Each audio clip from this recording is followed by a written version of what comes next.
Muito boa noite, uma alegria imensa poder desfrutar desse momento com você que escolheu esse momento para louvar e engrandecer o nome do Senhor.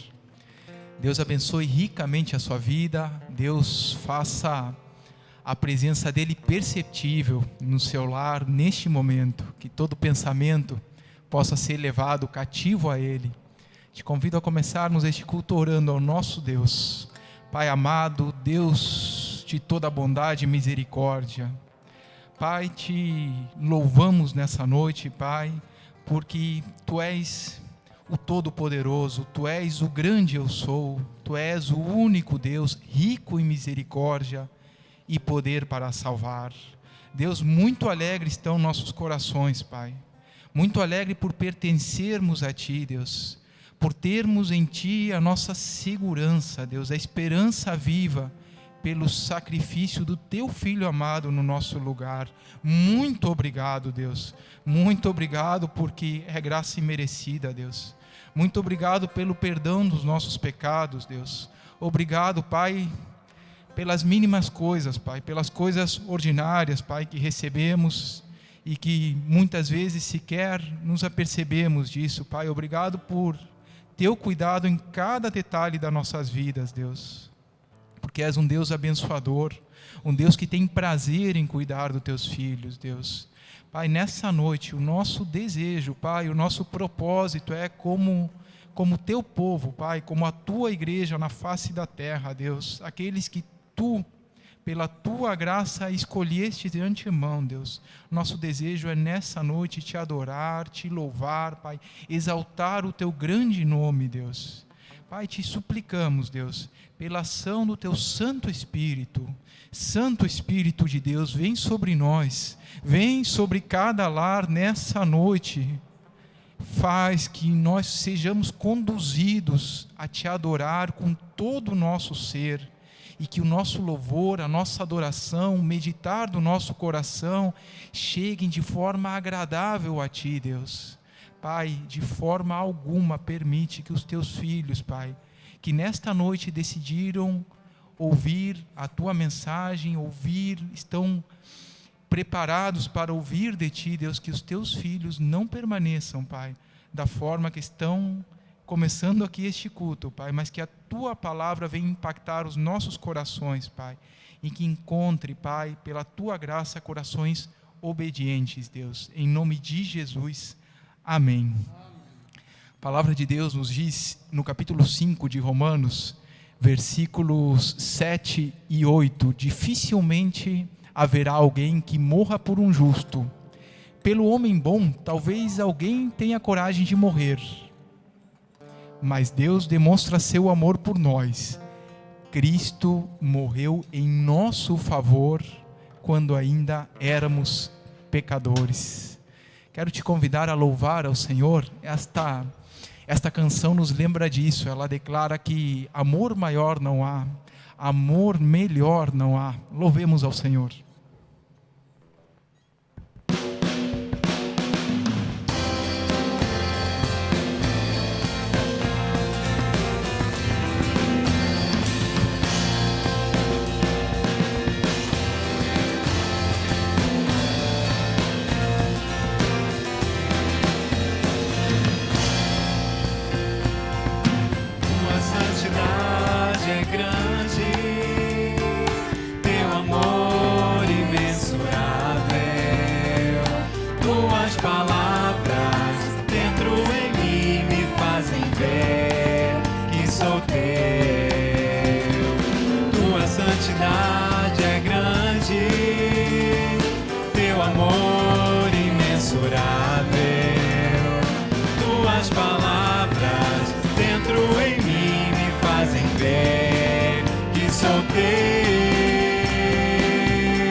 eu me aconchego, tua doce voz me leva a descansar.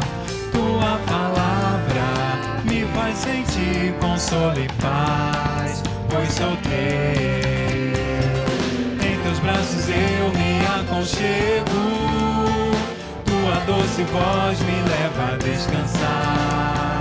Tua palavra me faz sentir consolo e paz, pois sou teu.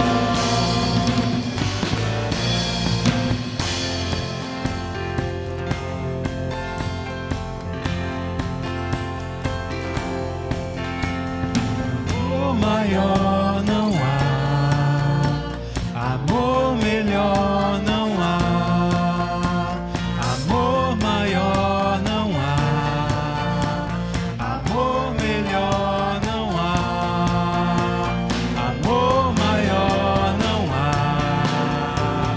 amor melhor não há, amor maior não há, amor melhor.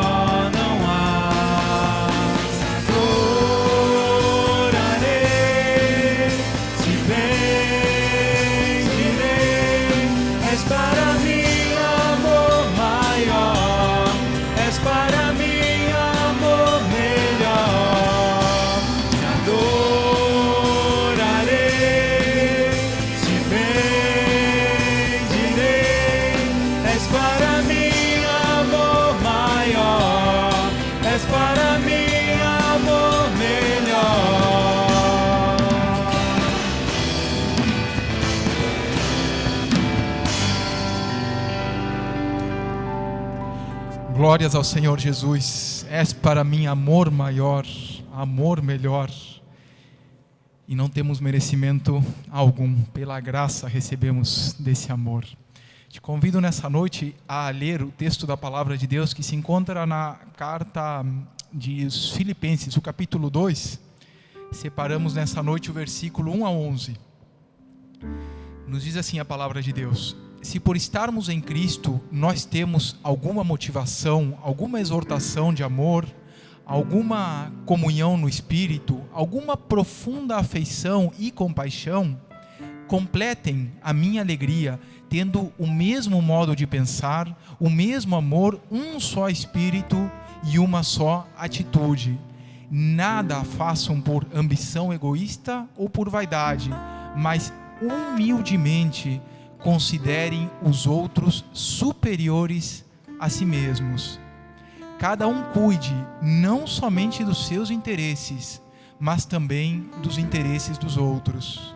Seja a atitude de vocês a mesma de Cristo Jesus, que, embora sendo Deus, não considerou que o ser igual a Deus era algo a que devia apegar-se, mas esvaziou-se a si mesmo, vindo a ser servo, tornando-se semelhante aos homens.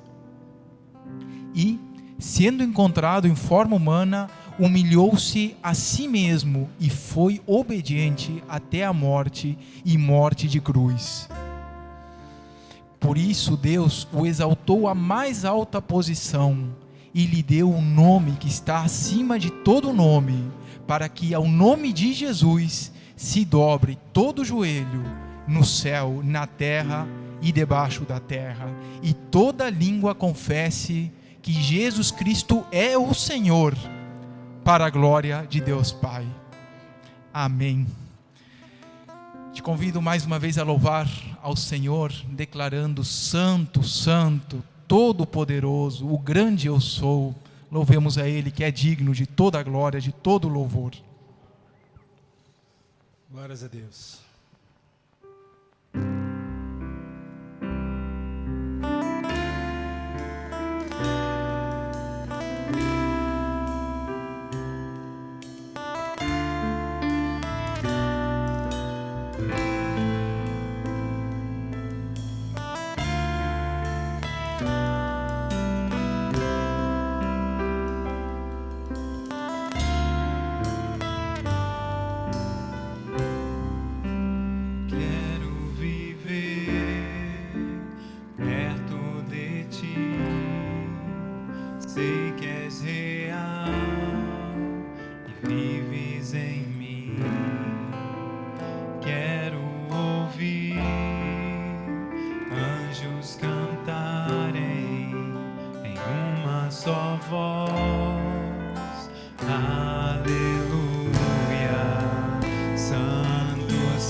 Jesus é o Rei dos Reis.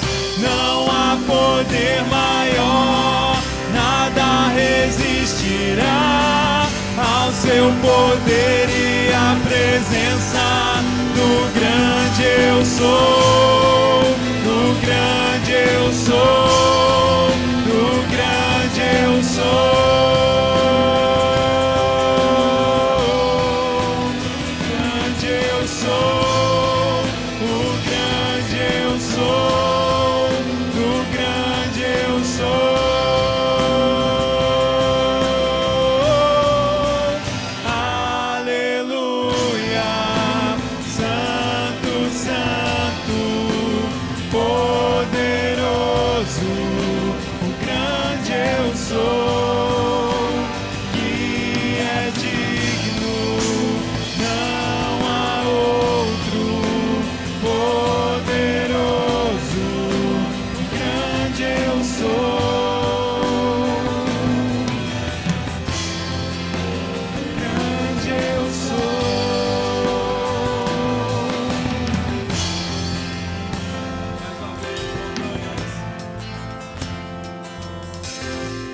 Montanhas vão cair, demônios fugirão ao ouvir de que Jesus é o Rei dos Reis.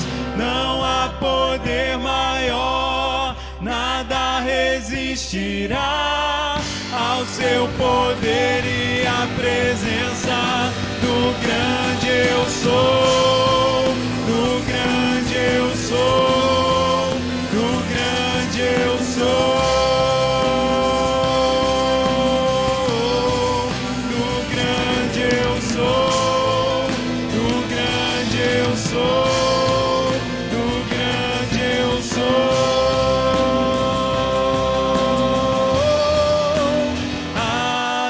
Aleluia, Santo, Santo, poderoso, o grande eu sou, que é digno, não há outro, poderoso, o grande eu sou. Santo, Santo, poderoso, grande eu sou, que é digno, não há outro, poderoso, o grande eu sou.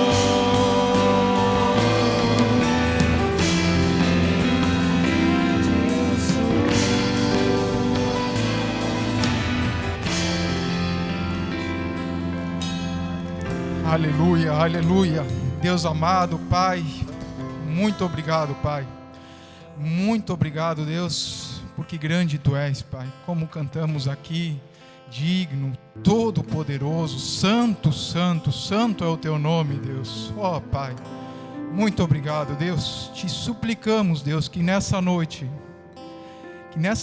Pai, pessoas que decidiram ouvir, Pai, da Tua mensagem, estão nesse momento, Pai, ouvindo a Tua palavra, que estão nesse momento, Pai, sentindo a ação do Teu Santo Espírito, Pai.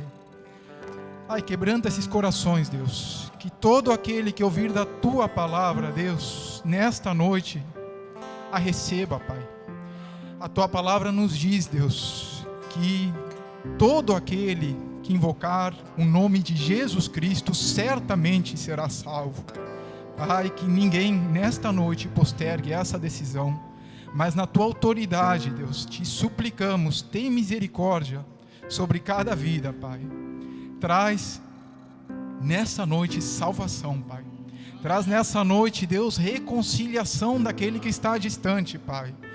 Na autoridade do nome de Jesus, Pai, declaramos lançada por terra, Pai, toda a tentativa do inimigo de afastar servos Teus, Deus, aqueles que Tu escolheste. Pai, te suplicamos, Deus, temos tantos irmãos, Deus, sofrendo por enfermidades, Pai, de todo tipo. seja, Pai, pandemia, seja acometidos do Covid, seja câncer, Pai, todas são doenças, todas são aflições, Deus. Te suplicamos, Deus, que pela Tua infinita misericórdia, esse tempo seja abreviado, Deus, se assim for da Tua vontade, Pai. Que essas pessoas, Pai, experimentem a cura, Pai, a cura vindo de Ti, Pai. Declaramos ainda, Pai, que a nossa esperança não está na ciência, Pai. Sabemos que o Senhor criou a ciência, o Senhor deu ao homem a ciência, a nossa esperança está em Ti, Deus. E Te suplicamos porque sabemos que Teu é todo o poder para curar. Então, Deus, se for assim da Tua vontade, traz sobre o Teu povo cura nessa noite, Pai. Traz aqueles corações, Pai, que têm experimentado a perda de familiares, de amigos. Te suplicamos, traz o Teu refrigério, o refrigério do Teu Santo Espírito aos corações enlutados. Dá a eles, Pai, a oportunidade de se lembrar nessa noite, Pai, que há pessoas que partiram, mas que agora estão ao Teu lado, Jesus. Traz a eles esse consolo, Pai. Pai amado, sê também, Deus, sê com as nossas crianças, Pai. Sê com os nossos filhos, os nossos pequenos, Deus. Com aqueles que sofrem algum tipo de abuso, Pai, de maldade. Tem misericórdia, Pai, da nossa nação, Deus. Te suplicamos, Pai, também por portas de emprego, Deus. Temos visto a situação no país, Pai, mas não queremos que os nossos olhos permaneçam sobre essas circunstâncias.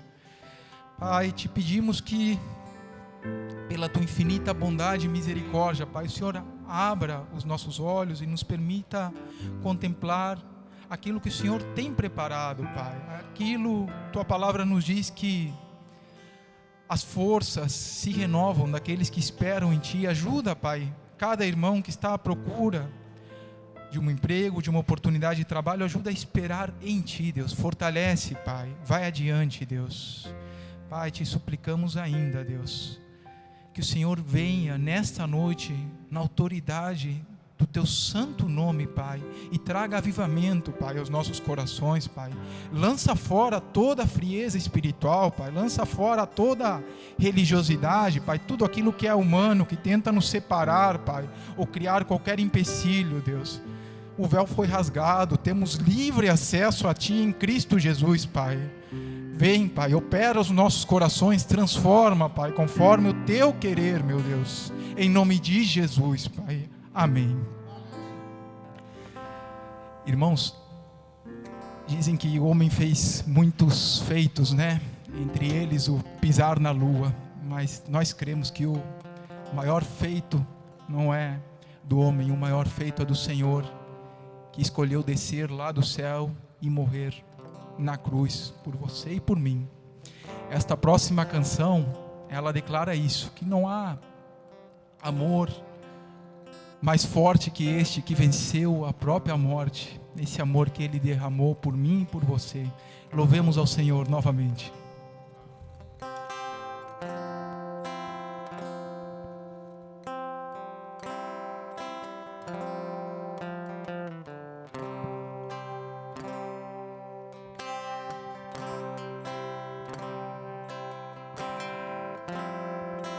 Por amor deixou o céu e foi à cruz pra me atrair.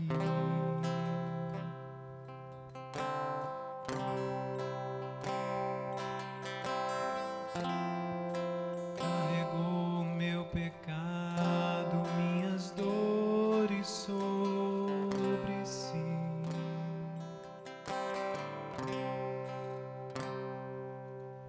Amor mais forte que a morte, igual não há.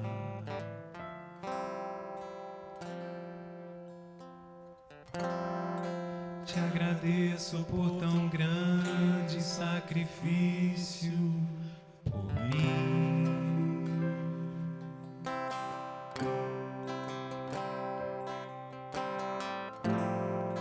Te entrego a minha vida, quero estar perto de Ti.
deixou o céu e foi à cruz pra me atrair.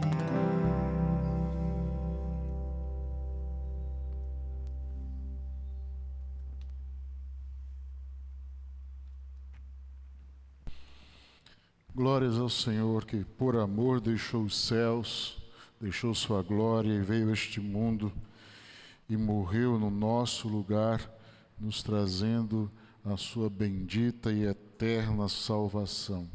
Glória a Jesus, hoje e sempre. Queridos, boa noite. Espero que mais uma vez a graça e a paz do Senhor esteja a inundar a sua vida. Desejo do meu coração, nesta hora, é que mais uma vez o Senhor venha a falar poderosamente a você. Seja um tempo em que o Espírito de Deus esteja a tocar o seu coração, a falar a sua alma, que você possa sentir de fato Ele lhe conduzindo na adoração, mas também no caminho do crescimento, do amadurecimento, do despertamento espiritual. Eu quero dar continuidade nesta noite àquilo que nós temos meditado desde o último domingo. Nós estamos pensando sobre a segunda carta do apóstolo Paulo aos Coríntios.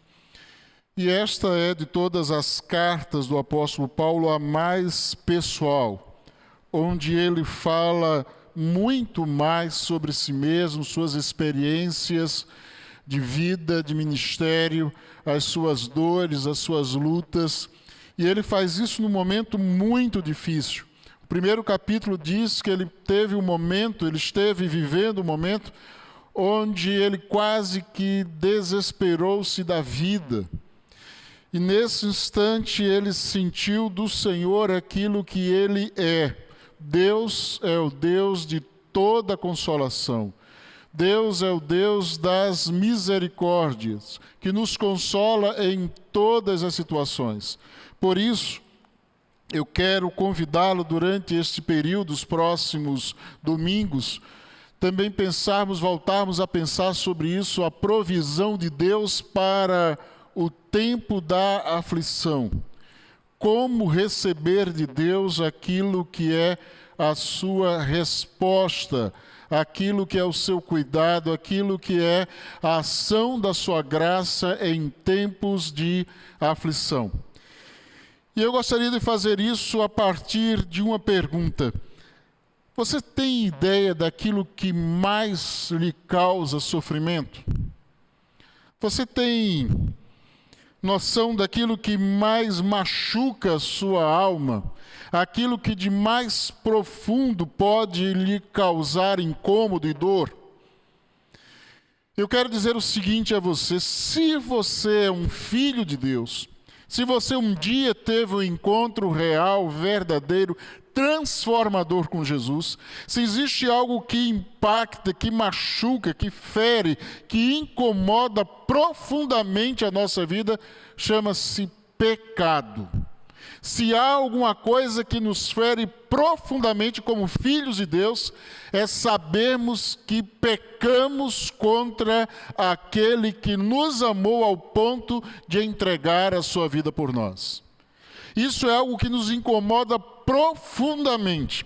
Se existe uma outra coisa que a gente precisa deixar muito claro dentro deste assunto, é que o mundo vive a infelicidade causada pelo pecado e não sabe disso, não se apercebe disso. Eles vivem fugindo da dor, do incômodo, daquilo que é o sofrimento provocado pela distância de Deus e pelo pecado em si, mas eles tentam de alguma maneira encobrir ou abafar, ou tentam racionalizar isso para que eles não se deixem dominar pela culpa. Mas há um estudo sério, seríssimo, da psicologia, que a grande causa, o grande mal que incomoda o mundo, o ser humano, está baseado no sentimento de culpa. Isso é uma das coisas que mais incomodam aqueles que, mesmo sem conhecer a Deus, não conseguem livrar-se desta realidade. E aí eu quero deixar para você um texto da palavra de Deus, lá em 2 Coríntios, no capítulo número 2. Nós vamos estar lendo na chamada Ara Almeida Revista e Atualizada, os versos de 5 a 11.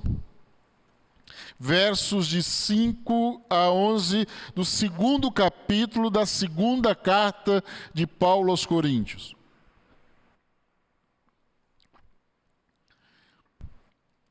Então nós estaremos lendo na Almeida Revista e Atualizada.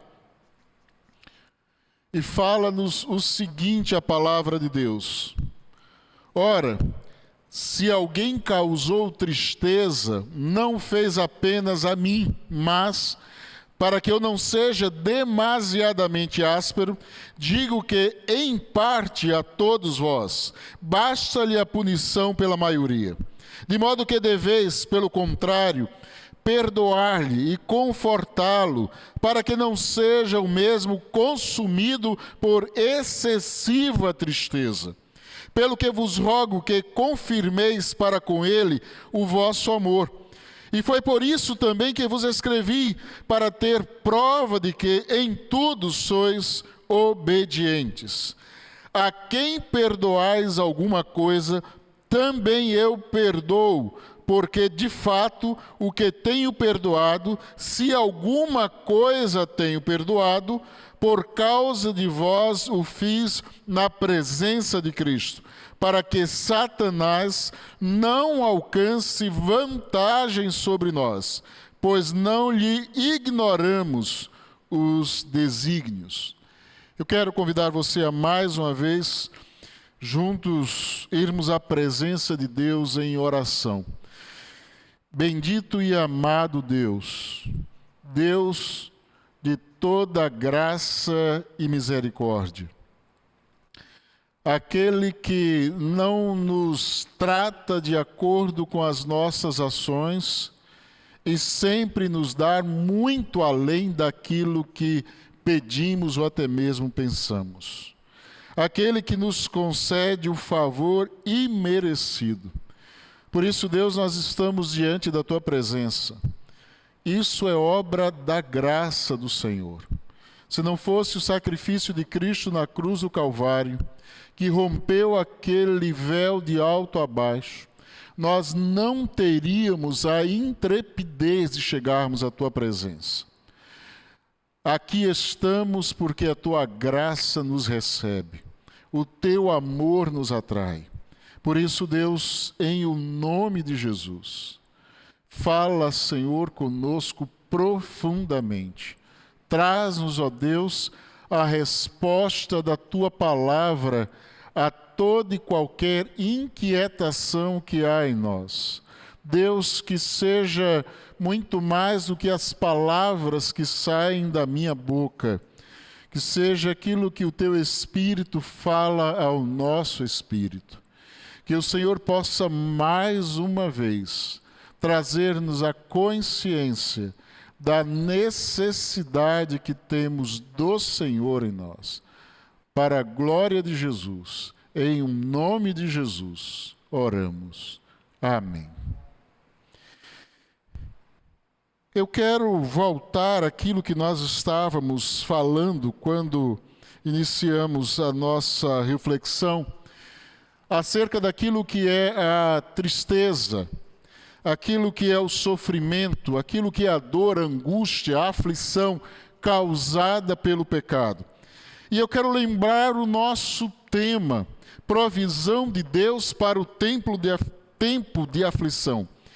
E a provisão de Deus para a aflição causada pelo pecado é o seu perdão. É o perdão de Deus sobre a nossa vida. E aí eu quero trazer a você algumas das coisas que esse texto que nós estamos tomando por base nesta noite, ele nos traz. Este momento, esta palavra, ela está intimamente ligada àquilo que aconteceu na primeira carta do apóstolo Paulo a esta igreja, e aquilo que consta no capítulo de número 5. Na sua primeira carta, o apóstolo Paulo tratou detalhadamente de um problema acerca de um jovem que havia cometido o pecado de incesto com a mulher do seu pai. Ele trata disso porque isso foi um fato escandaloso no meio da comunidade, da igreja e no meio da cidade. Mesmo sendo Corinto uma cidade extremamente pervertida, isso causou um grande alvoroço e trouxe grande impacto negativo à vida da igreja. E Paulo deu ordens expressas à igreja para disciplinar aquele membro. Ele disse que ele precisava ser disciplinado. E quando Paulo então faz a sua segunda visita à cidade de Corinto, para tratar dos problemas surgidos a partir desse homem, ele se coloca como um dos líderes que faz oposição àquilo que era a presença de Paulo ali.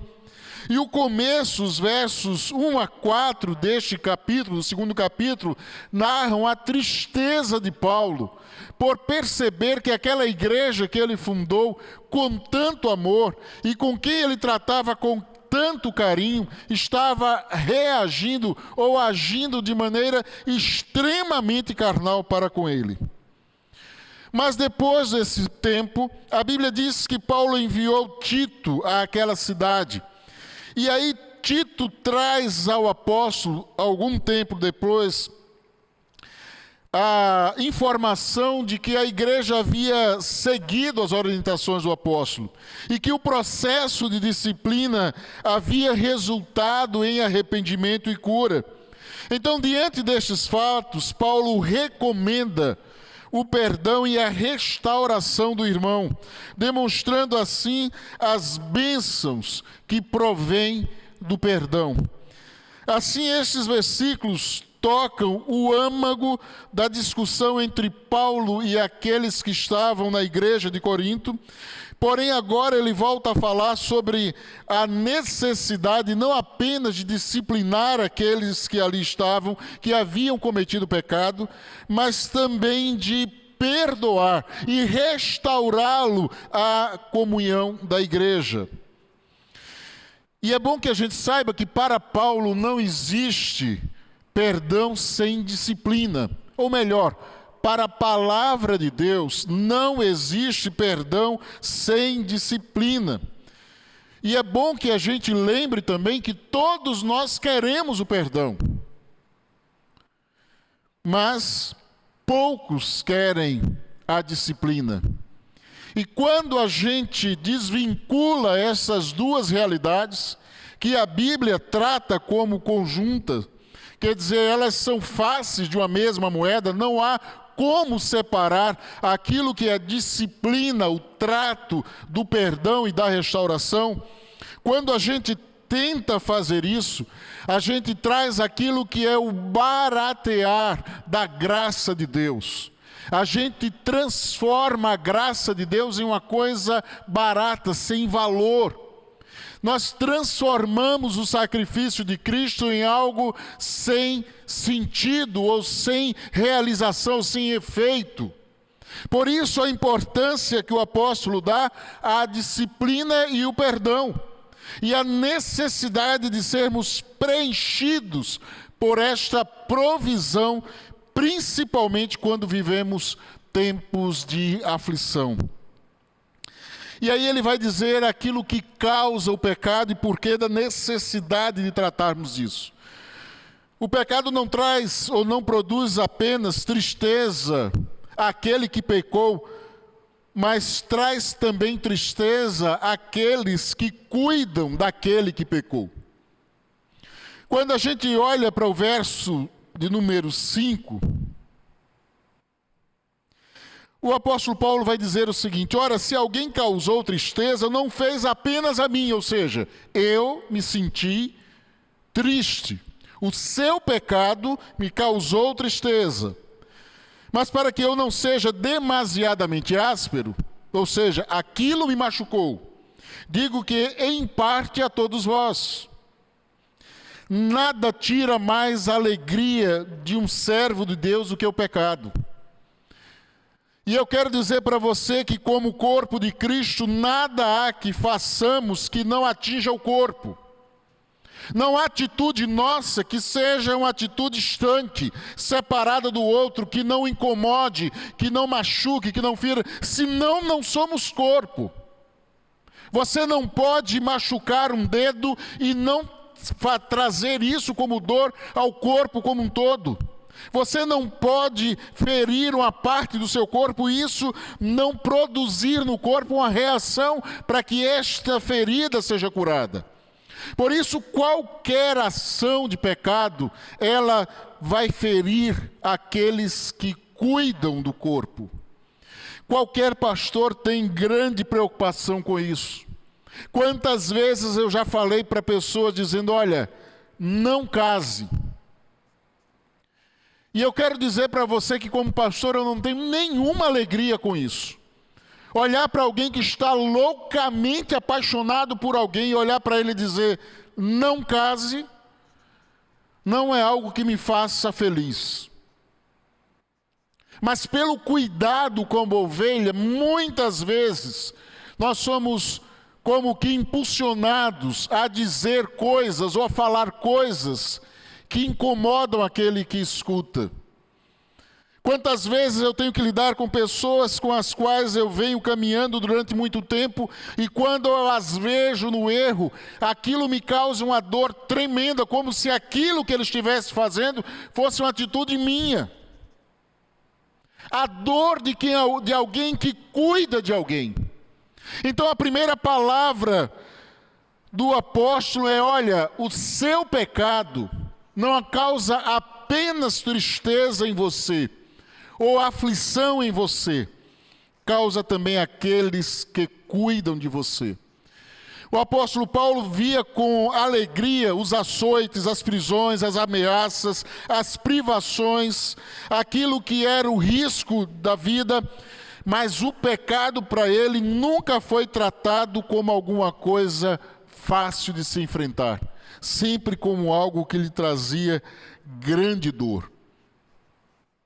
E ele disse que a igreja deveria chorar pelo pecado, como se nós estivéssemos chorando num funeral de um ente querido que venha a falecer. Tamanha deve ser a dor daqueles que choram ou que lidam com o pecado, mesmo que na vida do irmão. E eu quero dizer para você que não é simples dizer, olha, você está errado. Não é fácil para a gente olhar para o irmão que a gente ama como pastor e dizer, você está errado. A sua atitude, ela é pecaminosa. Você está desobedecendo a Deus. Você está agindo com rebeldia. Isso é algo profundamente triste. E eu quero dizer para você que não há como evitar isso. Porque a paz na vida da igreja, ela não é a qualquer custo. Como diz Lutero, a paz quando possível, a verdade sempre. Pois não pode haver paz espiritual verdadeira sem santidade. Não existe uma igreja que venha viver aquilo que é o fruto da justiça, a paz, sem santidade. Outra coisa, não adianta achar que pode deixar o pecado ou postergar tratar o pecado. Pecado não tratado é um problema adiado, ele vai estourar em algum momento. Ou você trata ou não adianta. É por isso que o apóstolo Paulo começa dizendo, olha, a primeira coisa que tem que ser feita é a disciplina, é o trato. Problemas que a gente varre em relação à nossa vida com Deus para debaixo do tapete, costuma se multiplicar e criar conflitos ainda maiores mais adiante. Por isso, o apóstolo Paulo diz, trate e trate logo. O pecado não tratado produz tristeza na vida da igreja de Deus. E ele fala, o apóstolo Paulo ainda no verso 5, na parte B, digo em parte a todos vós, ou seja, a tristeza não é só minha. A tristeza de todos nós. E aí eu quero lembrar alguma coisa que eu já falei muitas vezes: o pecado é individual, as suas consequências são sempre coletivas, e isso desde Adão e Eva. O pecado você acha que tem a ver com você, o mundo diz a você: olha, isso é um problema seu, a sua atitude tem a ver contigo somente, isso só vai incomodar você. Eu quero dizer a você o seguinte: todo e qualquer pecado que você escolhe cometer, de alguma forma, ele vai trazer consequências e incômodos e tristeza a outros.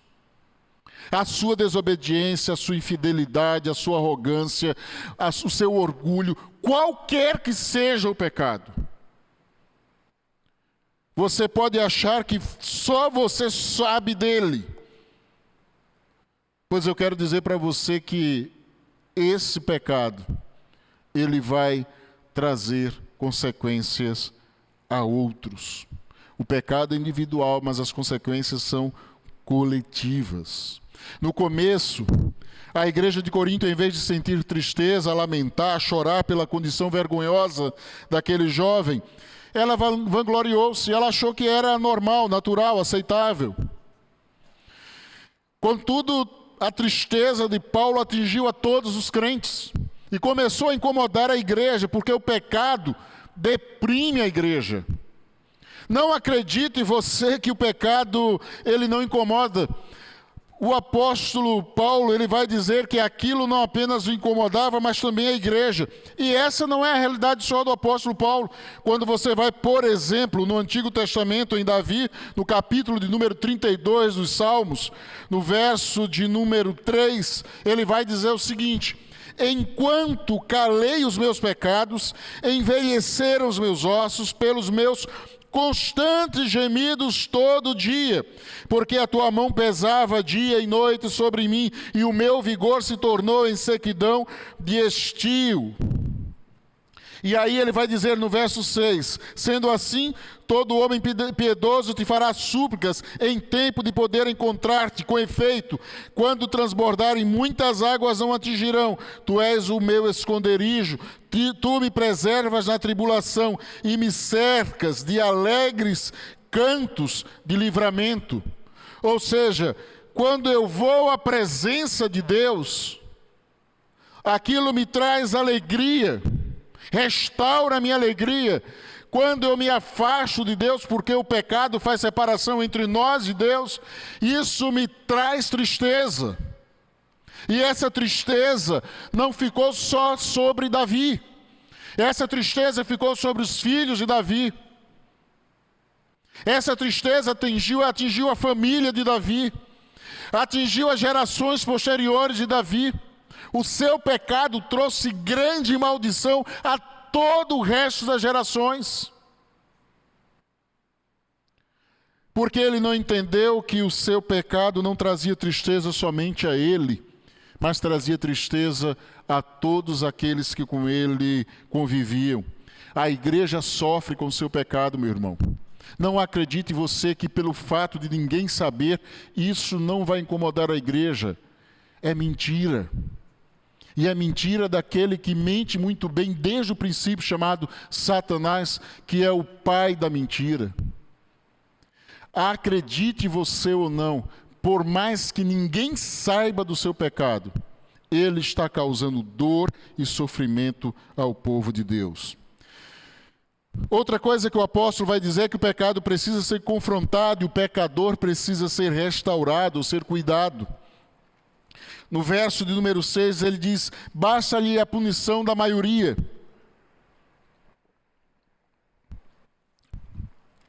E eu quero ler outra versão que diz o seguinte, chamada Nova Versão Transformadora: a maioria de vocês se opôs a ele, e isso já foi castigo suficiente.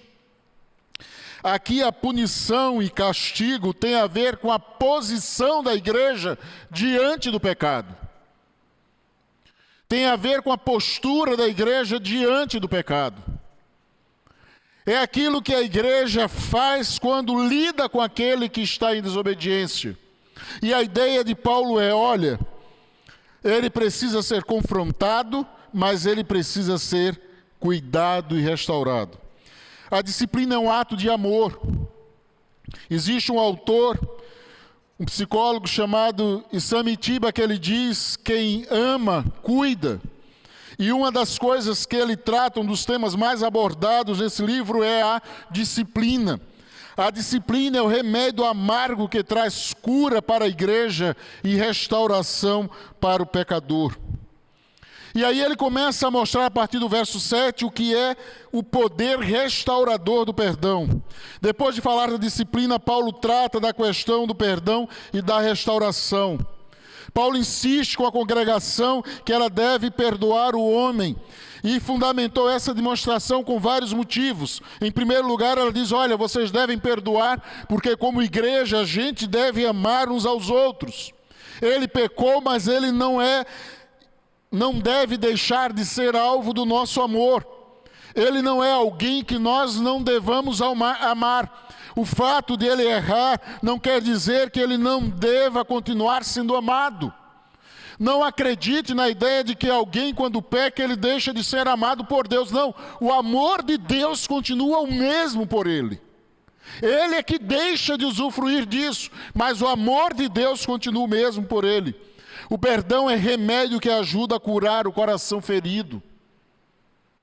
Se não houver perdão, se não houver amor, ou se não houver amor, não haverá perdão.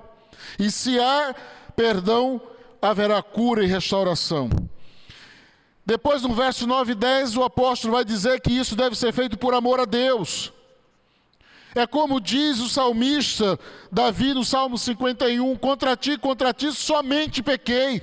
O pecado de Davi foi contra Batseba, foi contra o esposo dela, Urias, foi contra o povo de Israel, mas no seu coração havia uma certeza: quem de fato foi ofendido pelo meu pecado foi o Deus Santo a quem eu sirvo. Por isso nós perdoamos por amor a Deus.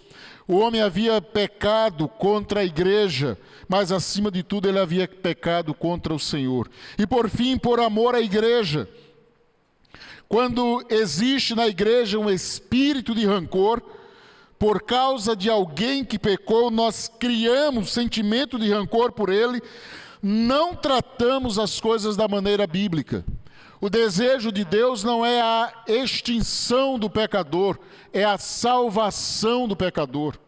O desejo de Deus não é a destruição do pecador, o desejo de Deus é a restauração do pecador. Por isso que a palavra de Deus fala que isso deve ser feito pela igreja. Quando nutrimos um espírito rancoroso, a Bíblia diz que nós entristecemos o Espírito Santo de Deus e damos lugar ao diabo, como fala Paulo lá em Efésios, no capítulo 4, versos de 27 a 32. A igreja não é lugar de rancor. A igreja não é um lugar de guardar mágoas. A igreja é um lugar de cura, de restauração, de confissão, de perdão, de amar aqueles que pecaram, que erraram, que feriram, que falharam, mas que aqui eles serão grandemente amados por aqueles que amam a Deus e pelo Deus que os ama. Quando perdoamos, nos desviamos do orgulho. Se existe alguma coisa que causa em nós um grande orgulho, ou causa o não perdoar, é o orgulho. E se existe alguma coisa que tem como fundamento o não perdoar, ou aquilo que é o orgulho no homem, ou que demonstra que ele é orgulhoso, é a sua incapacidade de perdoar. No capítulo 2, verso 5 e a parte do primeiro, verso 6, ele relata, e o verso 6 ele relata exatamente isso. Paulo diz: olha, eu não quero que vocês continuem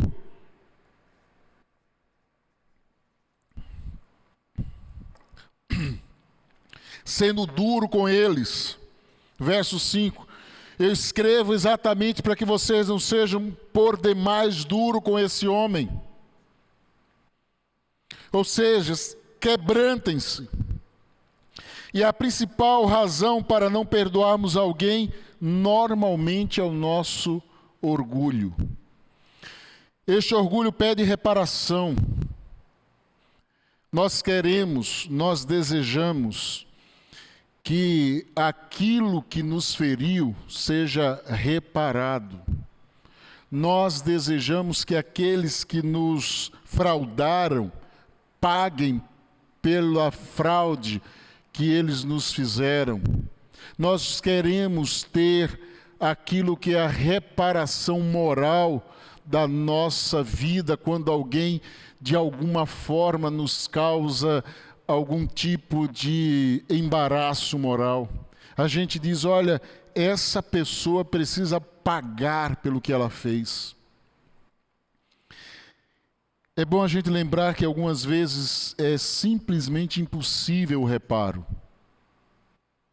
Nós não temos como ser reparados. E nós não temos como reparar a muitos que nós afligimos, machucamos e ferimos. Não dá para entrar na máquina do tempo e voltar atrás e refazer a nossa história. Por esse motivo, nós precisamos entender a necessidade do perdão e a necessidade de abrirmos mão do orgulho.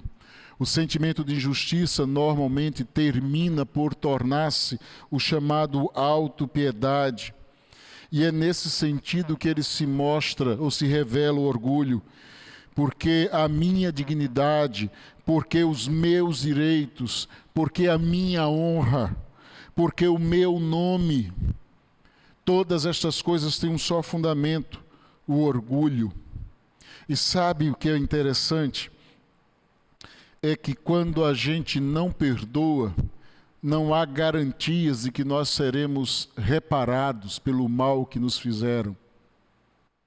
Você não tem garantia de alguém que lhe feriu voltar para lhe pedir perdão ou restaurar a você aquilo que ele tirou de você. Então, o orgulho, ele é desnecessário e improdutivo.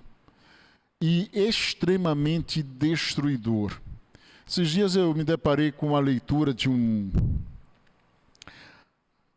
história desses programas de televisão chamado Mayday. É um programa que fala sobre desastres aéreos. E eu estava assistindo e falava acerca de um acidente que aconteceu no ano de 84 com um jato da Avianca, que estava indo de Bogotá para Madrid, e este avião caiu na Espanha. E os investigadores que estudaram o acidente fizeram uma descoberta estranhíssima. A caixa preta que fica no cockpit, onde são gravados os diálogos, são duas, uma grava os diálogos da cabine, a outra aquilo que são as ações do trajeto, do percurso. E diz que uma dessas caixas pretas que falava ou que gravava o diálogo entre os pilotos e os controladores, revelou que vários minutos antes do impacto fatal, uma aguda voz computadorizada do sistema de aviso automático do avião falava para a tripulação repetidamente em inglês que eles deveriam subir, levantar o avião ou aumentar a altitude ou subir a altitude. E isso ficou se repetindo, puxar para cima, e isso foi se repetindo, até que num determinado momento escuta-se a voz do piloto, que era um espanhol, um latino, dizendo: "Cala-te, gringo!" Pá! E desliga o aviso. Segundos depois, o avião bate numa região montanhosa e explode e mata todos os que estavam a bordo dele. Ser orgulhoso é uma atitude suicida. Ser orgulhoso em relação àquilo que fizeram a você não destrói o outro que lhe fez o mal, destrói a você mesmo. O orgulho, ele não só lhe impede de perdoar, o orgulho vai lhe impedir de viver aquilo que é o propósito de Deus para a sua vida. Você vai deixar de viver o melhor de Deus, que é uma vida transformada, uma vida liberta, porque o não perdoar escraviza. Você vai viver uma vida doente, porque o não perdoar enferma. Você vai viver uma vida opressa, porque o não perdoar traz aflição sobre a vida.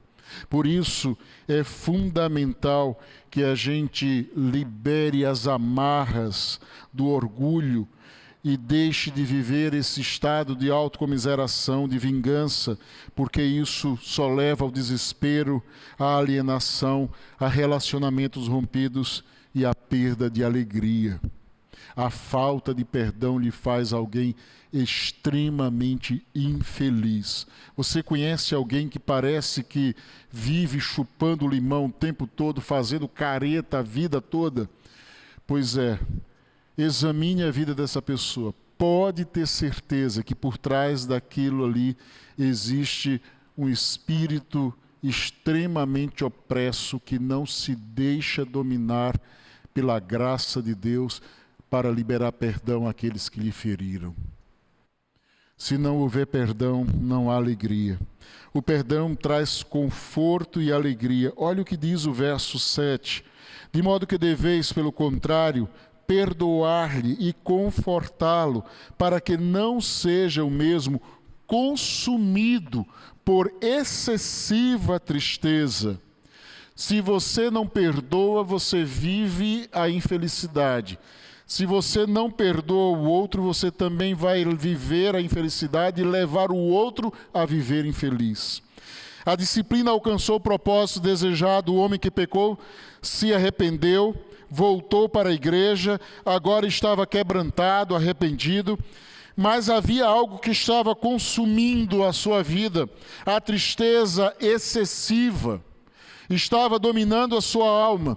E é interessante que o apóstolo Paulo ele usa uma palavra chamada catapino, que é a palavra traduzida por consumir, que também é empregada por um animal que devora a sua presa, ou como águas que cobrem alguém, engolem alguém. Mostra que ele não estava com remorso pelo que ele havia feito, ele estava arrependido, ele estava triste porque ele ainda não havia percebido o perdão da igreja. Paulo, então, como um pastor que cuida da igreja, que ama a igreja, orienta a perdoar esse irmão, mas ele vai além, ele diz, olha, perdoem e confortem ele. E a palavra conforto aqui é a palavra que é utilizada para definir o Espírito Santo, parácletos. É a palavra que significa encorajar, exortar, consolar, estar ao lado. No contexto da igreja, o perdão era uma necessidade não apenas de dizer, olha, você foi perdoado, mas eu estou dizendo para você que foi perdoado, que eu quero você ao meu lado. E aí nós temos um problema seríssimo, porque eu já disse isso, eu acho que você também. Eu perdoo você, mas você lá e eu aqui. Você já falou isso? Eu já falei, eu estou confessando o meu pecado. Eu perdoo, mas tu no teu cantinho e eu no meu. Mas o apóstolo Paulo diz, não é assim que funciona. Você perdoou, você tem que, paráclitos, estar ao lado dele. Estar com ele. Quando a gente perdoa, nós não simplesmente riscamos aquilo que o outro fez. Nós readmitimos aquele que pecou contra nós como nosso irmão e parte do nosso corpo. Você não pode ser uma parte do corpo fora dele. Você só pode fazer parte do corpo ligado a ele. Então, quando o apóstolo Paulo diz que a cura, que há perdão, que há conforto, ele está dizendo, olha, não é apenas dizer, olha, aquilo que você fez a gente esqueceu. Não, é dizer aquele que pecou, aquele que errou, aquele que infringiu a lei de Deus, aquele que foi rebelde contra o Senhor, olha, você é importante para mim, eu quero você ao meu lado. Esse é o perdão bíblico. Não é o perdão que muitas vezes se tem por aí. Esse é o perdão bíblico. É o perdão de não apenas dizer, olha, aquilo que você fez foi coberto pelo sangue de Jesus. Mas você agora vai fazer parte da minha vida, porque você é meu irmão. O objetivo não era a vingança. A disciplina é para a restauração. O perdão traz cura e conforto. O perdão é o cancelamento da dívida. O perdão é a faxina da mente, a asepsia da alma, a alforria das correntes emocionais que nos prendem nas masmorras amargas. Perdoar é apagar o registro das dívidas. Perdoar é lembrar sem sentir dor. Isto é perdão. Por isso que quando a palavra de Deus fala de perdão, ele diz, olha, nós devemos perdoar assim como Cristo nos perdoou. Não é o seu modo de perdoar. Perdoar é um ato de obediência à palavra de Deus. Não é uma necessidade fisiológica que eu faço quando tenho vontade. Perdoar é obediência à palavra do Senhor. É um ato de obediência àqueles que entendem ser a palavra de Deus autoridade sobre a sua vida.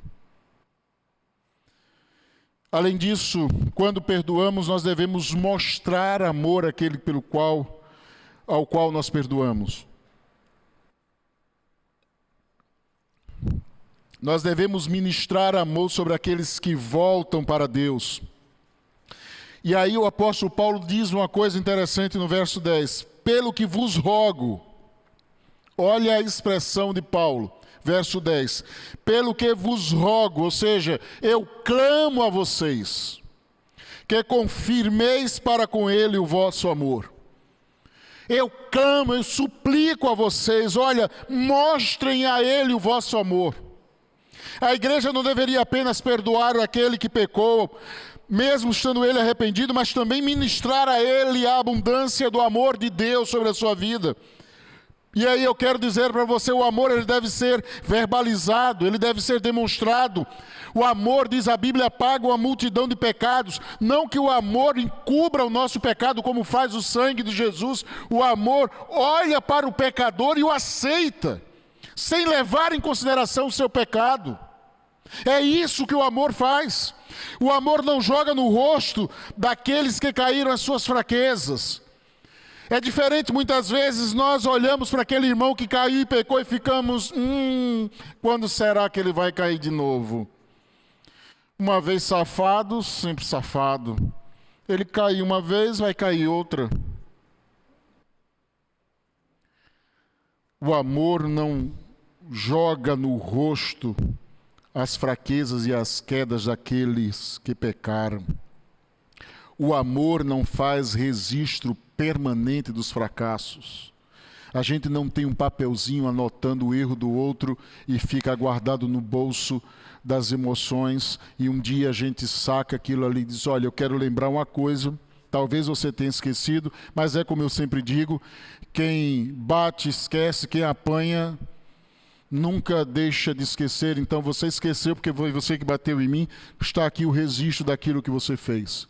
O amor, ele apaga o registro daquilo que foram os nossos erros. O amor vira as páginas do passado e escreve um novo capítulo cheio de misericórdia e graça. É isso que o amor faz. E Paulo estava dizendo àquela igreja, olha, amem, eu clamo a Deus, amem este homem. Mas Paulo, ele cometeu incesto. Paulo, você tem noção? Esse cara teve um caso com a mulher do pai dele. Pois é. Perdoem ele e o amem. Olha que coisa tremenda a dimensão do amor de Deus. O amor corre ao encontro daquele que volta arrependido. O amor é aquele que coloca uma nova túnica. É aquele que coloca as sandálias nos pés e anel no dedo. O amor é aquele que celebra com festa a volta do pecador arrependido. É assim que nós tratamos, ou devemos tratar, porque é assim que nós somos tratados por Deus. O amor dele faz isso conosco. E aí eu quero acrescentar a nossa carga, porque eu sei que é um peso grande quando a gente fala de perdão, porque cada um de nós tem a sua carga de frustrações, de traumas, de decepções. Todos nós carregamos isso. Eu quero dizer para vocês, existe uma palavra que o apóstolo Paulo usa nessa expressão confirmai, do verso de número 10. Ele vai dizer o seguinte: Kyrosai, palavra grega, e essa palavra era usada para confirmar, para ratificar um compromisso. Era como se fosse uma forma de termo de casamento. É como se você estivesse dizendo ao outro, aquele que voltou arrependido, que você assume um compromisso de amor com ele. Você assina isso. Você confirma isso. Não é uma declaração vazia. A gente tem que parar com esse cristianismo cheio de declarações vazias.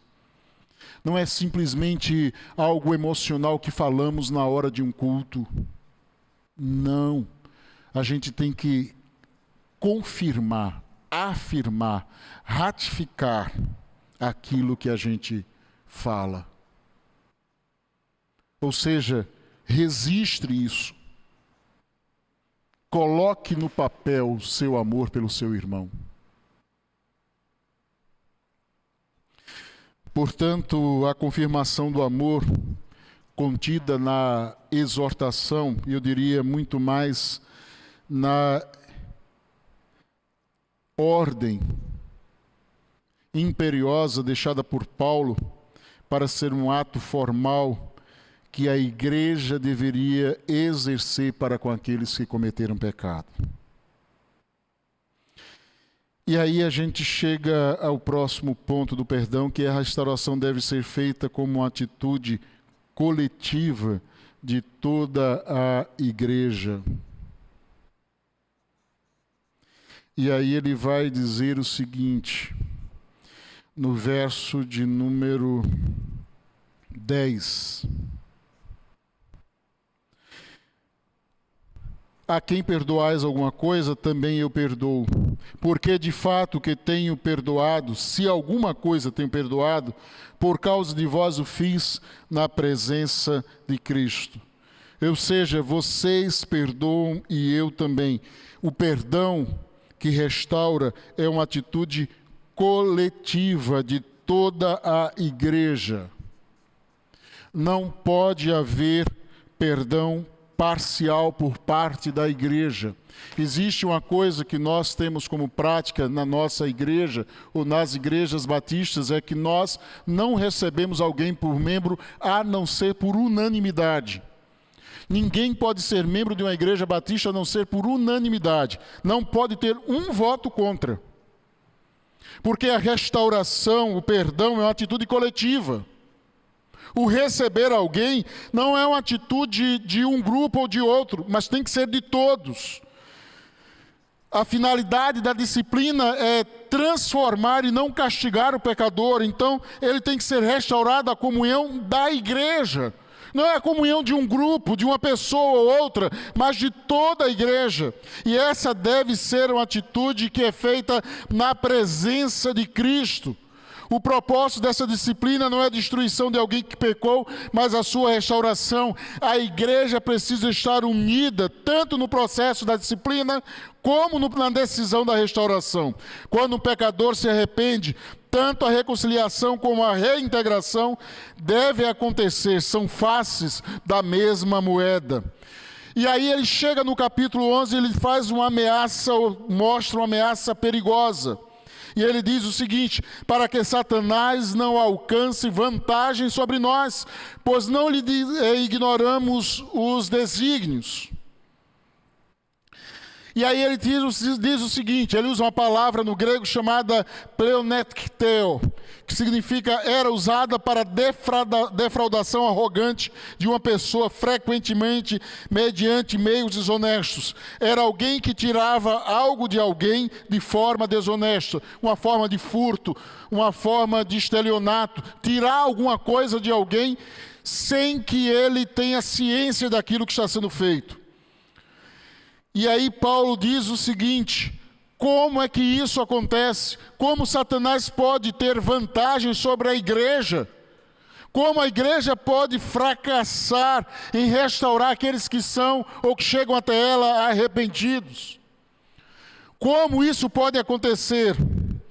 E aí há um grande teólogo chamado João Calvino que diz o seguinte: Satanás entende que pode alcançar vantagem sobre a igreja de duas formas.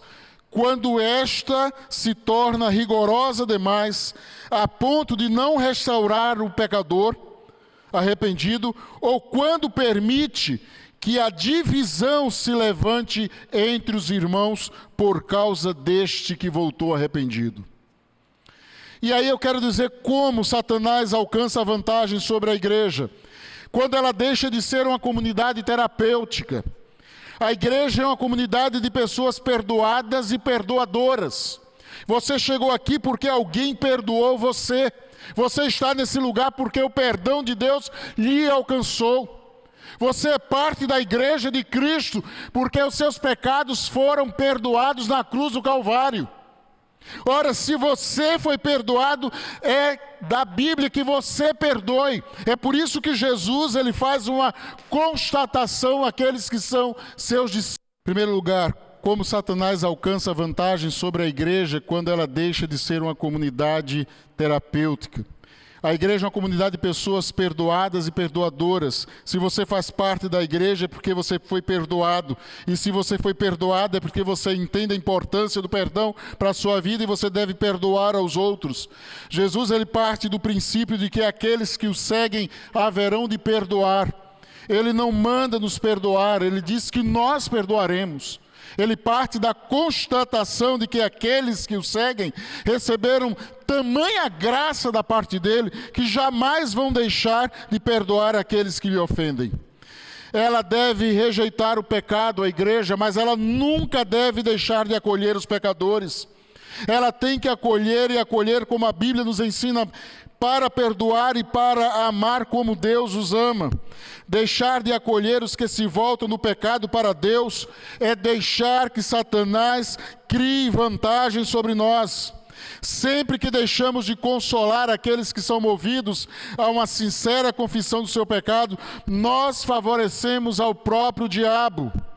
Nutrir má vontade para com aquele pecador arrependido que volta à igreja, que retorna ao seio da igreja, que volta para Deus, deixando de lhe mostrar amor, misericórdia e graça, é auxiliar o diabo na destruição desta vida.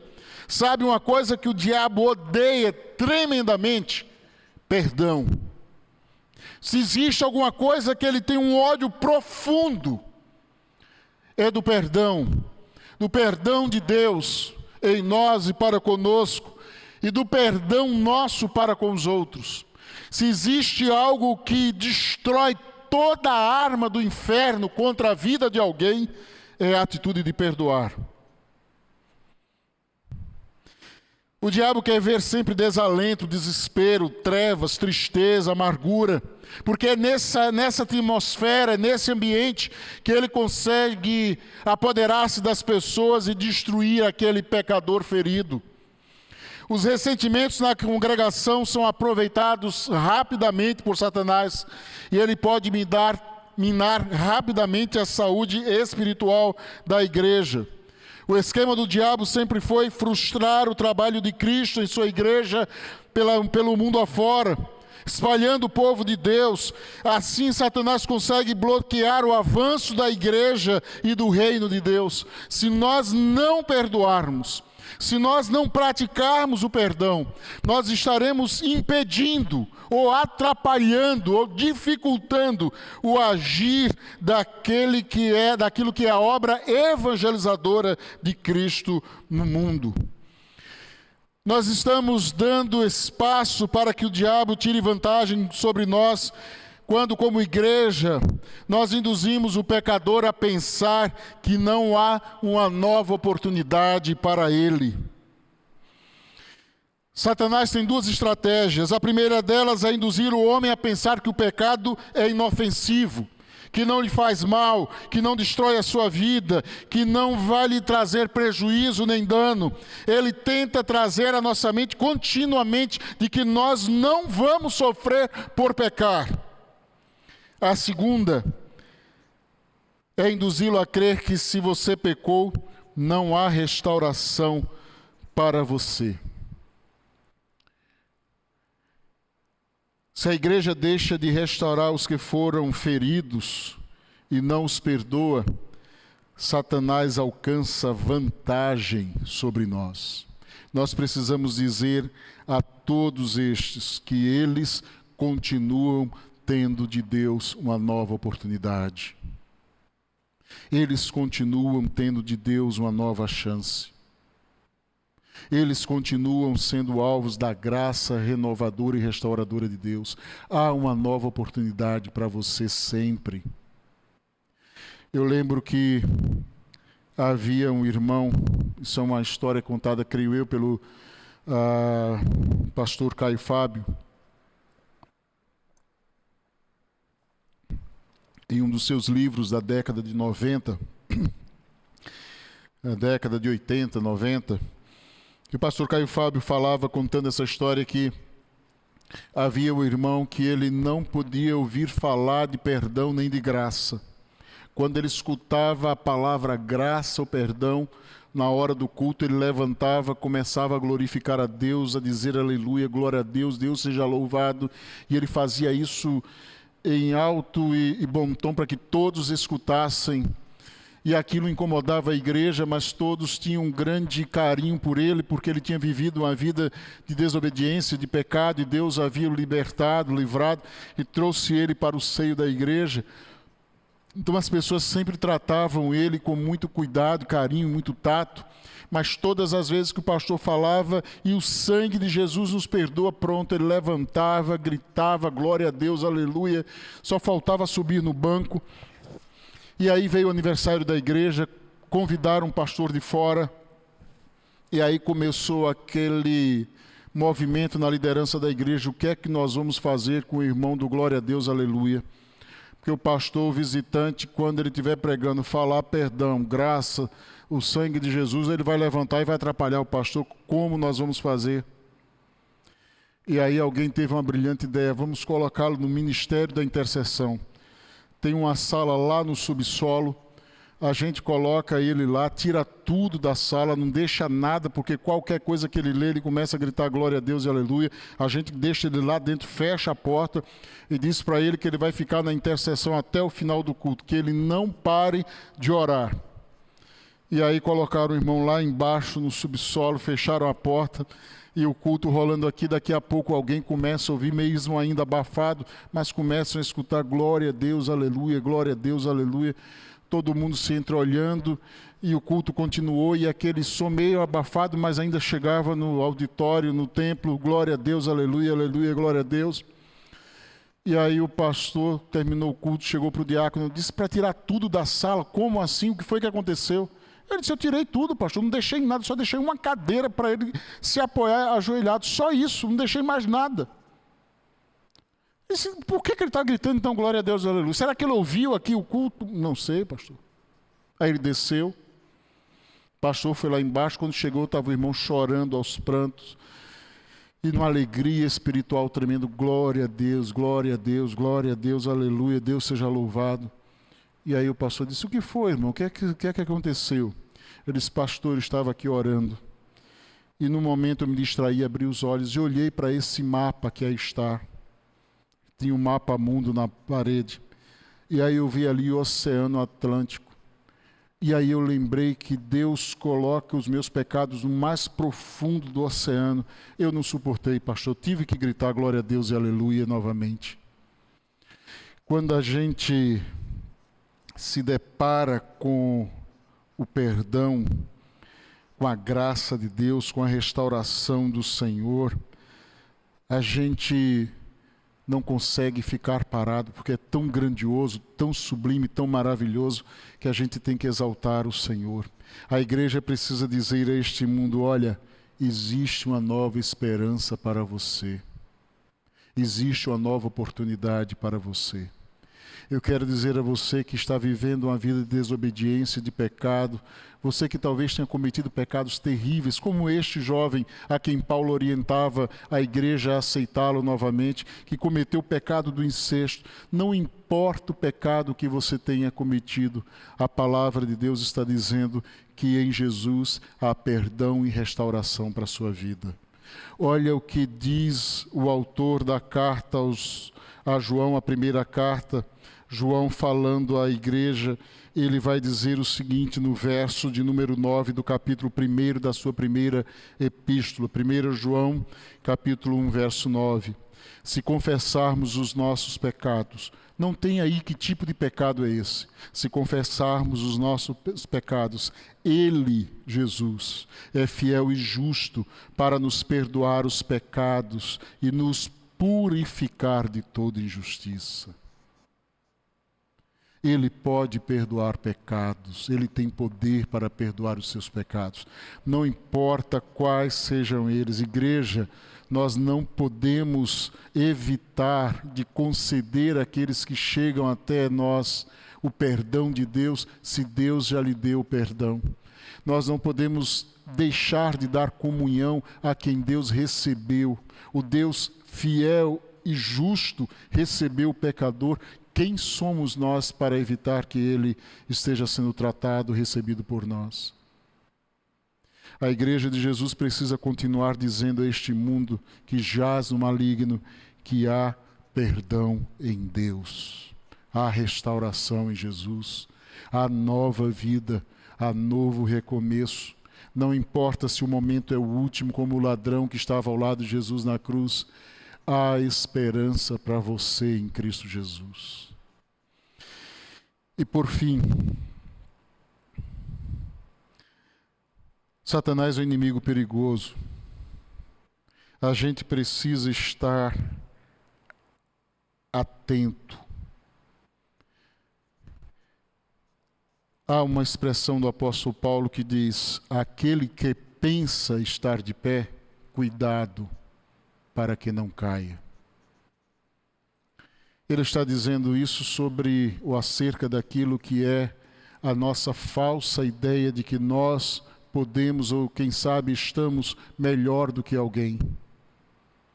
Todos nós carecemos e necessitamos da graça de Deus. Nós estamos aqui por Jesus. Sabe o que diz o verso 14 deste capítulo? Graças, porém, a Deus, que em Cristo sempre nos conduz em triunfo e por meio de nós manifesta em todo lugar a fragrância do seu conhecimento. Porque nós somos para com Deus o bom perfume de Cristo, tanto os que são salvos como os que se perdem. Para com estes, cheiro de morte para a morte, para com aqueles, aroma de vida para a vida. Quem, porém, é suficiente para estas coisas? Porque nós não estamos como tantos outros, mercadejando a palavra de Deus. Antes, em Cristo é que falamos na presença de Deus, com sinceridade e da parte do próprio Deus. A palavra de Deus nos diz que nós estamos em triunfo por causa de Cristo e porque estamos em Deus. É por isso que nós triunfamos. Não é porque somos melhores, não é porque temos uma vida mais íntegra, a nossa força e como resultado da nossa dedicação e esforço. é porque nós temos em nós o Espírito Santo de Deus. É Ele que nos conduz em triunfo. Graças a Deus por Cristo Jesus. Se nós estamos de pé por Ele, se nós não caímos, é porque Ele é aquele que nos fortalece. Cuidado, o diabo é astuto. Não acredite na ideia que você está acima do bem e do mal. No momento que você se achar forte, é sinal de que você está caindo e a sua vida está indo para o buraco, você está sendo destruído. Por isso, hoje, eu quero lembrar a você, é pela graça. Se estamos aqui, é obra e graça de Jesus. Se fomos perdoados, é pela graça, não há mérito em nós, não há virtude nos nossos atos. Não fomos nós que escolhemos a Ele, foi Ele quem escolheu a nós. É a sua graça, foi Ele que deixou a sua glória e veio nos buscar. Não fomos nós que o achamos, foi Ele que nos encontrou. Nós estávamos perdidos, Ele nos achou. Por isso, cuidado com as astutas ciladas do diabo, com seus desígnios, porque muitas vezes, com a ideia de lançar na nossa mente, olha, você é tão bom, olha, você anda tão bem, olha, você é tão cristão, tão santo, você estará vivendo uma vida de desobediência, de pecado e de destruição. Eu queria terminar esse momento lembrando algo que não tem a ver com o texto em si, mas a ver com um filme que eu assisti, que tem um título muito sugestivo, Advogado do Diabo. E uma das cenas finais daquele filme é quando aquele jovem se livra daquilo que são as artimanhas na qual ele havia caído e volta para uma cidade do interior para viver da advocacia de uma forma simples e cuidar da sua família. E aí ele encontra-se com alguém que no filme é tido como o diabo. E aí aquele que encontra-se com aquele jovem advogado, semeia o orgulho no coração daquele jovem. E aí o diabo, ou o personagem que interpreta o diabo, diz: esse é um dos meus pecados favoritos, o orgulho, a soberba. Quando a gente não se apercebe de quem realmente somos, aí inicia a queda. Nós viemos do pó e ao pó voltaremos. Se somos alguma coisa, é pela graça, tão somente pela graça de Deus. É por isso que nós ainda estamos aqui. Nesta noite eu quero crer no Deus de toda a graça, no Deus das misericórdias, no Deus que perdoa abundante.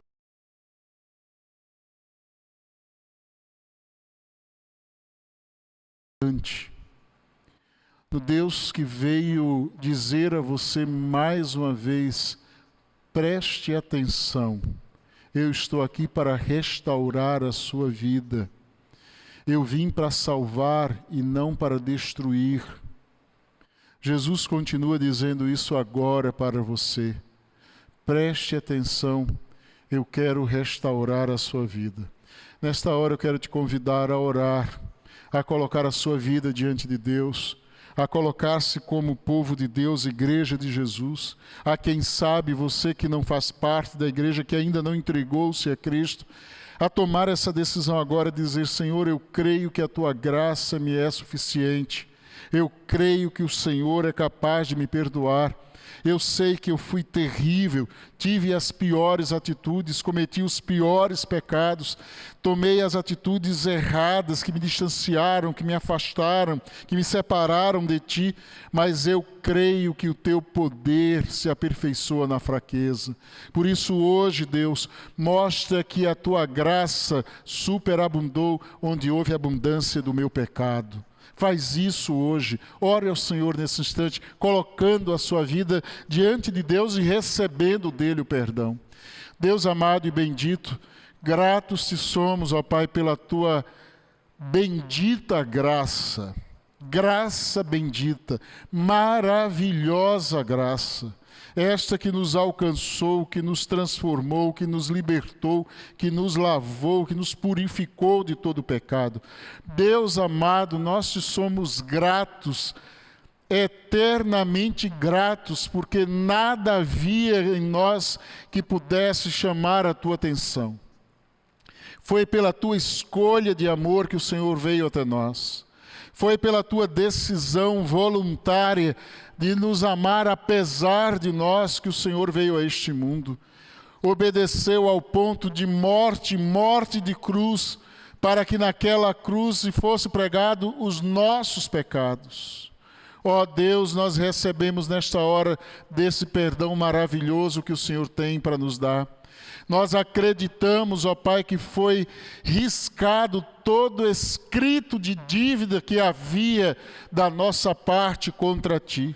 E este pecado, ele não foi riscado com uma caneta qualquer, ele foi riscado com o sangue precioso do Cordeiro sem mácula, chamado Jesus Cristo. Ó Deus, e isso foi feito de uma vez por todas, não havendo necessidade de mais nenhum outro sacrifício, nenhuma outra atitude, nenhuma outra ação, porque foi mais do que suficiente aquilo que o Senhor fez por nós. Ó Deus, nós te agradecemos hoje, porque o Senhor nos alcançou e nos perdoou. E queremos hoje derramar deste perdão sobre aqueles que dele precisam. Queremos declarar perdão àqueles que nos ofenderam. Queremos declarar sobre aqueles que nos feriram, nos machucaram, aqueles que nos incomodaram com as suas ações, nos trouxeram aflição e tristeza. Nós queremos da provisão, da graça do Senhor, derramar sobre estes o perdão. Restaura, Senhor. Refaz, ó Deus, aquilo que nós não podemos fazer. Retribui, ó Deus, a estes aquilo que nós não podemos retribuir. Nós não podemos pagar, nós não podemos, Senhor, mudar aquilo que fizemos, mas o Senhor pode fazer tudo novo pela Tua glória. Ó Pai, faz-nos capazes de dar perdão e receber perdão. Do modo como o Senhor tem demonstrado isso a nós a cada dia. Para a glória do Teu nome, Pai, no nome de Jesus é que nós oramos. Amém. Eu quero pedir a você que nos assiste nesta hora, que você faça algumas coisas imediatamente. Se você ainda não vive essa experiência da convicção, ou não vivia essa experiência da convicção do perdão de Deus sobre a tua vida, entregue a sua vida a Jesus agora. Declare agora de que Jesus é aquele que derramou o seu sangue purificador sobre você e todos os seus pecados foram perdoados. Clame ao Senhor nesse instante pelo perdão dele sobre a sua vida.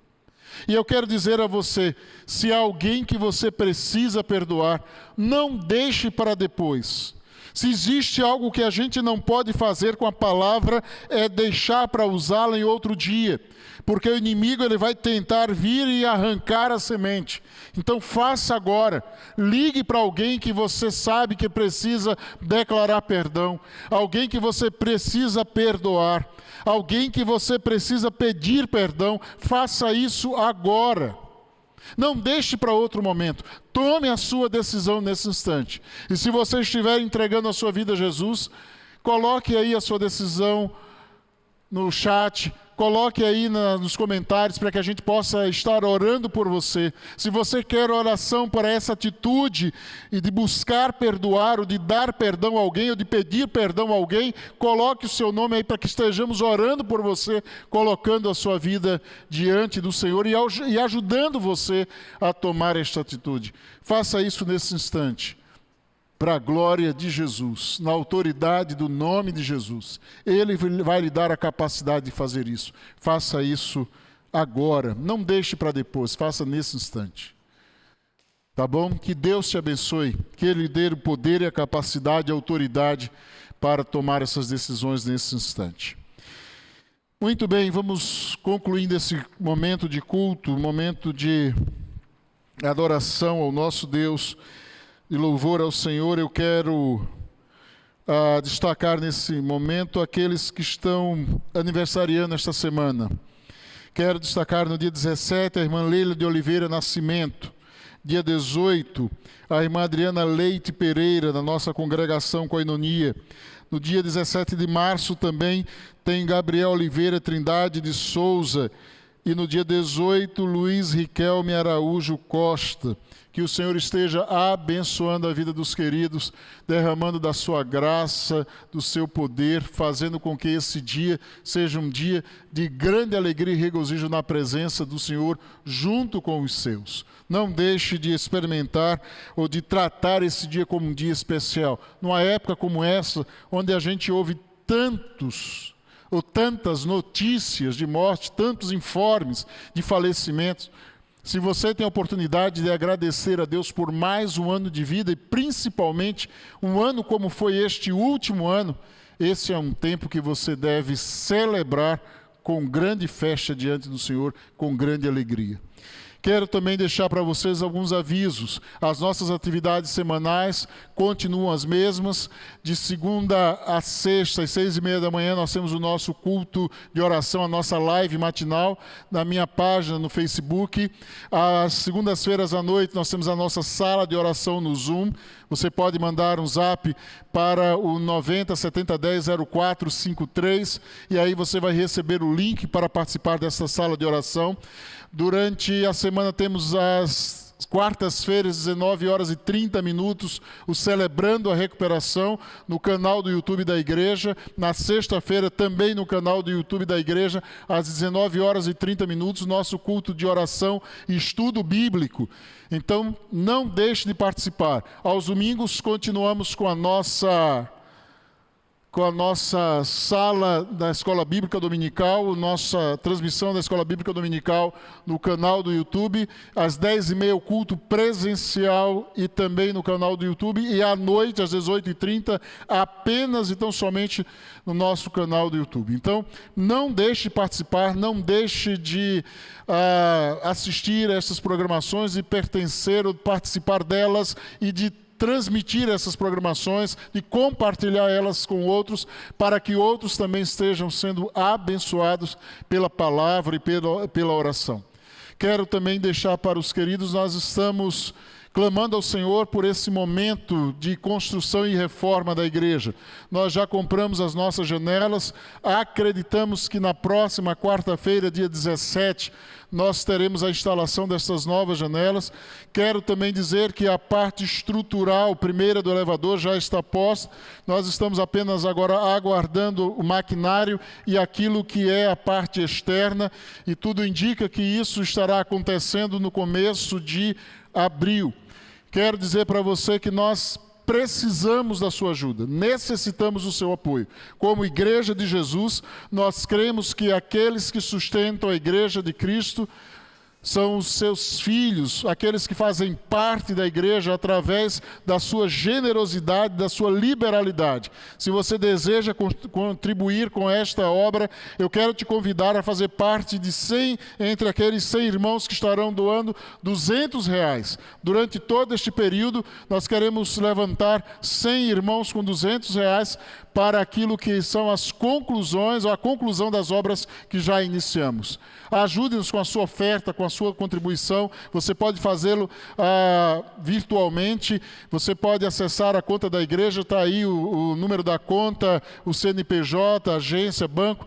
Nós já temos o nosso Pix, você pode fazer a sua transferência também via Pix. Nesta hora você já pode fazer direto a sua transferência e assim você estará contribuindo para a continuação da obra da nossa igreja e da continuação da obra do Senhor, da igreja neste lugar. Quero dizer a você o seguinte: nós estamos fazendo tudo isso porque nós cremos que tudo quanto está acontecendo vai passar e que a obra vai continuar e a igreja de Deus vai prosperar e prevalecer. Por isso que nós estamos continuando. Nós não paramos de pregar, nós não paramos de servir, nós não paramos de trabalhar e não vamos parar. Deus tem nos sustentado e continuará a fazê-lo. E eu quero convidar você a, junto conosco, participar desse momento tão especial da continuidade da obra do Senhor neste lugar e neste tempo. Faça isso. E eu tenho certeza de que Deus haverá de alegrar-se com aquilo que você estará fazendo, porque Deus ama aquele que dá com alegria. Deus abençoe você, Deus abençoe a sua família, seja essa uma semana cheia da presença de Deus e da oportunidade de compartilhar daquilo que Ele tem posto no seu coração. Louvemos ao Senhor alegremente, encerrando esse momento de culto e celebração.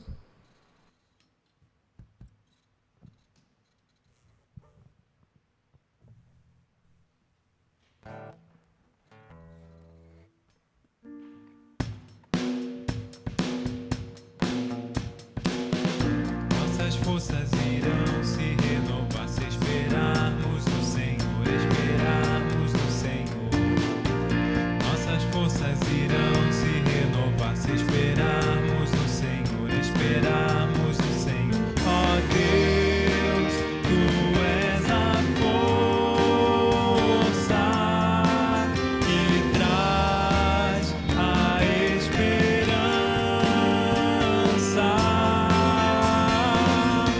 Só Tu és o eterno Deus, Tu és o eterno Deus, que nunca irá deixar seus filhos. Tu és o nosso defensor, o Deus consolador, nos ergue quando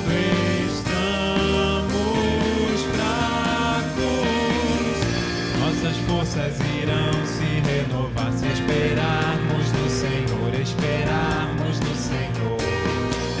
Nossas forças irão se renovar se esperarmos no Senhor, esperarmos no Senhor. Ó Deus, Tu és a força que traz a esperança. Pois só Tu